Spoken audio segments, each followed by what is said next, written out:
नमस्ते बच्चों। DAV MOIL public school e learning class में आपका स्वागत है।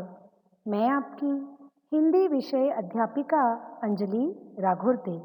प्यारे बच्चों, आज हम पाठ 17 हार की जीत का भाग दूसरा पढ़ने जा रहे हैं। आशा करती हूँ कि आज के इस भाग का श्रवण आप एकाग्रता से करेंगे। आइए बढ़ते हैं पाठ की ओर। बच्चों, भाग दूसरे को प्रारंभ करने से पहले आपको मैं स्मरण करा दूं कि हमने कल क्या पढ़ा था।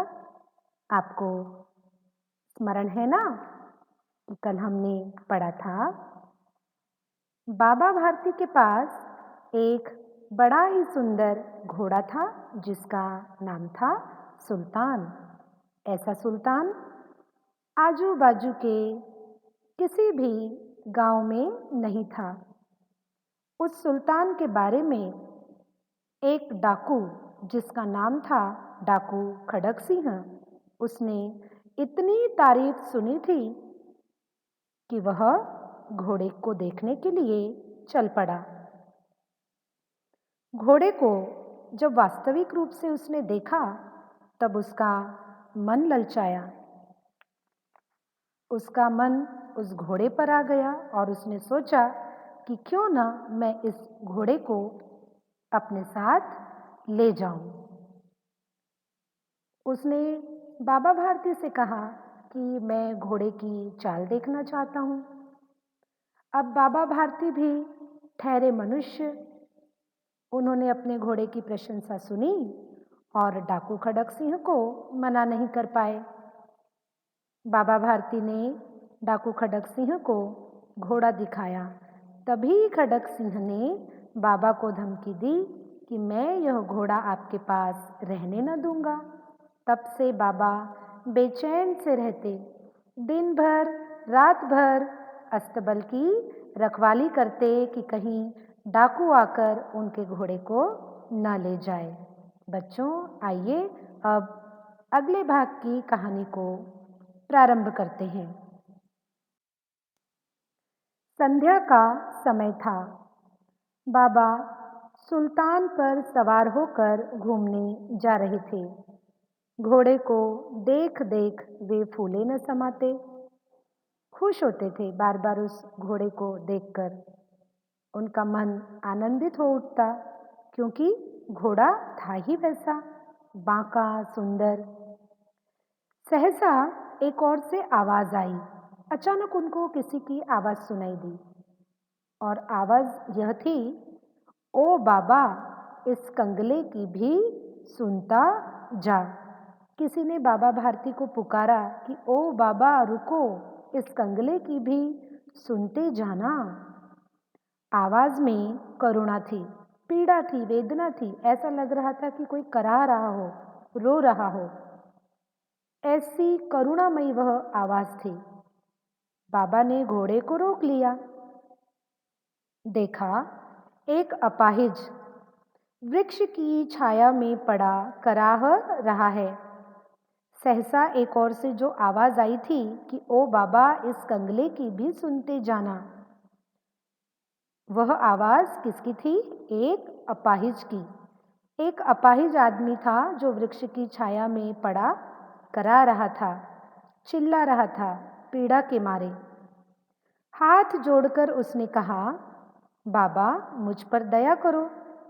राम वाला यहाँ से 3 मील दूर है, मुझे वहां जाना है। घोड़े पर चढ़ा लो, परमात्मा भला करेगा। इस अपाहिज ने क्या कहा कि बाबा मुझ पर दया करो। राम वाला यह एक जगह का नाम है।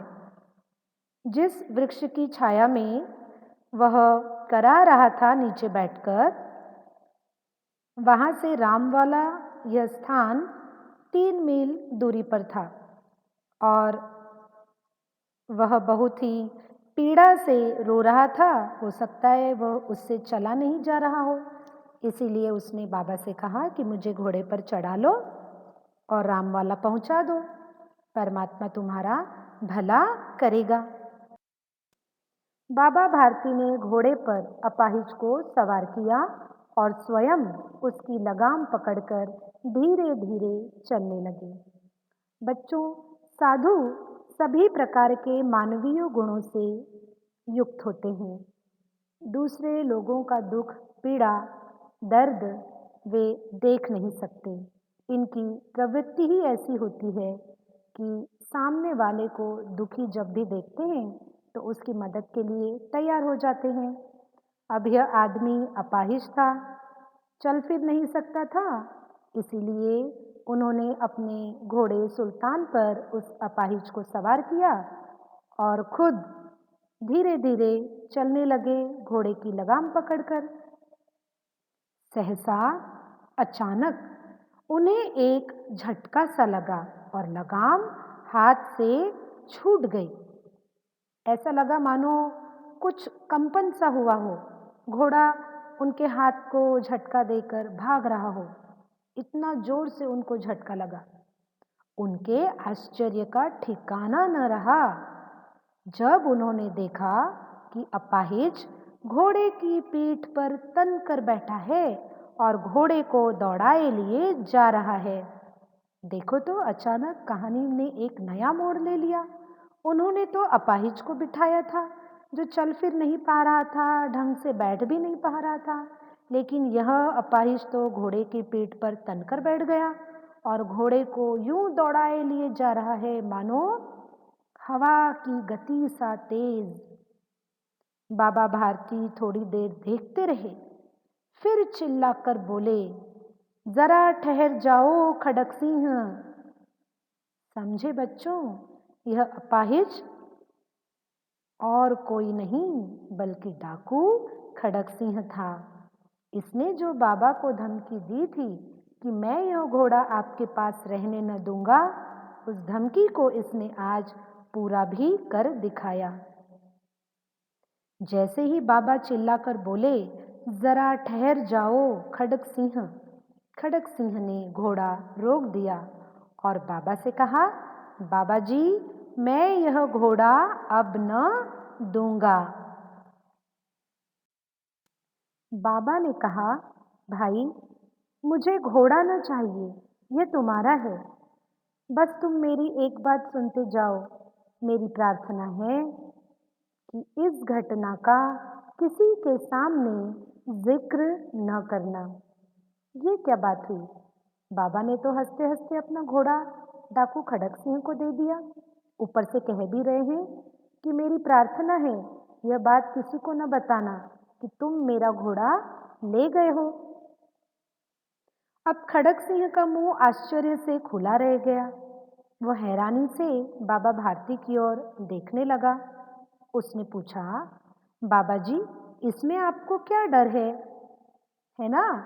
यदि किसी को पता भी चल जाए कि मैं आपका घोड़ा सुल्तान लेकर भाग गया हूं, तो इसमें आपको क्या डर है?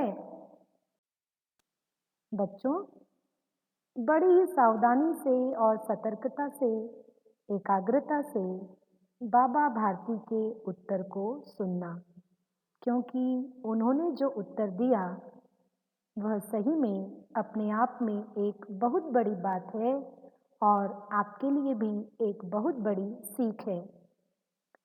सुनकर बाबा भारती ने उत्तर दिया, लोगों को यदि इस घटना का पता लग गया तो वे किसी गरीब पर विश्वास न करेंगे। समझे बच्चों? यह कहते कहते उन्होंने सुल्तान की ओर से मुंह मोड़ लिया। सही तो बात है, बाबा भारती ने उस कंगले पर विश्वास किया था जो पेड़ की छाया में दर्द से करा रहा था, जो अपाहिज था। लेकिन वास्तव में यह अपाहिज ढोंगी और पाखंडी निकला, यह तो डाकू निकला। इसीलिए बाबा भारती ने कहा कि इस घटना का जिक्र किसी के आगे न करना, वरना कोई किसी गरीब पर विश्वास नहीं करेगा। बाबा भारती चले गए, परंतु उनके शब्द खड़क सिंह के कानों में गूंज रहे थे। रात के अंधेरे में खड़क सिंह अस्तबल में पहुंचा। फाटक खुला था। उसने चुपचाप घोड़े को अस्तबल में बांधा और चला गया। सुबह स्नान करने के बाद बाबा भारती के पांव रोज की तरह अस्तबल की ओर बढ़ गए, अपने सुल्तान को दाना खिलाने के लिए। फाटक पर पहुंचकर उन्हें अपनी भूल का पता चला। कौन सी भूल? यही कि उन्होंने डाकू खड़क सिंह पर विश्वास किया और अपने सुल्तान को दिखाने अस्तबल तक ले गए। इतना ही नहीं, जब डाकू खड़क सिंह ने इच्छा जाहिर की कि वह घोड़े की चाल देखना चाहता है, तब घोड़े की चाल भी दिखाई। वे वहीं रुक गए, फाटक के सामने।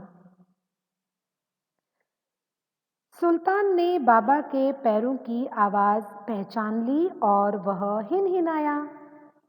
बाबा समझ ही नहीं पाए कि फाटक क्यों खुला है।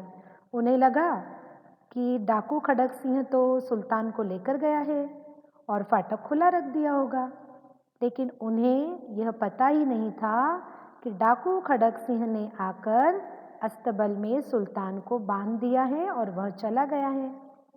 जब घोड़ा हिनहिनाया तब उन्हें पता चला कि सुल्तान अस्तबल में है। वे खुशी से दौड़ते हुए अंदर घुसे और घोड़े के गले से लिपट गए। फिर वे संतोष से बोले, अब कोई गरीब की सहायता से मुंह न मोड़ेगा। देखा बच्चों, पहली सीख। आप पर अगला व्यक्ति यदि आंखें बंद करके विश्वास करता है तो उसके साथ आप किसी भी प्रकार का विश्वासघात मत कीजिएगा। यहाँ पर यही हुआ। डाकू ने विश्वासघात किया बाबा का, इसलिए बाबा ने उसे कहा कि इस घटना का जिक्र न करना, वरना कोई किसी गरीब पर विश्वास नहीं करेगा। अब लेखक सुदर्शन जी की कहानियों की विशेषता यही है, जो मैंने आपको पहले भी बताई थी, कि जितने भी पात्र हैं सभी के सभी किसी न किसी प्रकार के मानवीय गुणों से युक्त पात्र है। तभी तो डाकू खड़क सिंह डाकू होने के बावजूद भी उसमें यह समझ थी कि क्या गलत है और क्या सही। बाबा भारती ने जब कहा कि कोई किसी गरीब पर विश्वास नहीं करेगा यदि इस घटना का पता चला, तो वह बेचैन हो गया। दिन रात बाबा भारती के शब्द उसके कानों में गूंजने लगे और अपनी गलती को सुधारने के लिए उसने सुल्तान को उसके सही जगह पर पहुंचा दिया।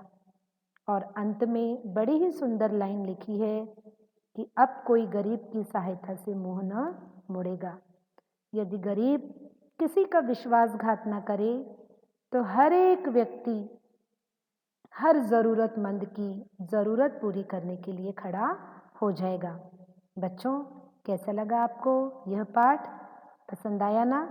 तो चलिए जल्दी से नीचे जो शब्दार्थ दिए हैं अपनी कॉपी में लिखिए और देखिए क्या है आज का गृह कार्य।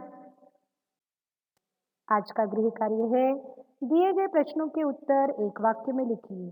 क, बाबा भारती ने वृक्ष के पास घोड़ा क्यों रोक लिया? ख, अपाहिज को कहाँ जाना था? ग, अपाहिज असल में कौन था? घ, बाबा भारती ने खड़क सिंह से क्या प्रार्थना की और क्यों? मुझे विश्वास है बच्चों कि आप आज का गृह कार्य जल्दी पूरा कर लेंगे और यह पाठ आपको अच्छी तरह से समझ भी आ गया होगा। इसी आशा के साथ हम फिर मिलेंगे अगली ई कक्षा में एक नए पाठ के साथ। तब तक के लिए धन्यवाद।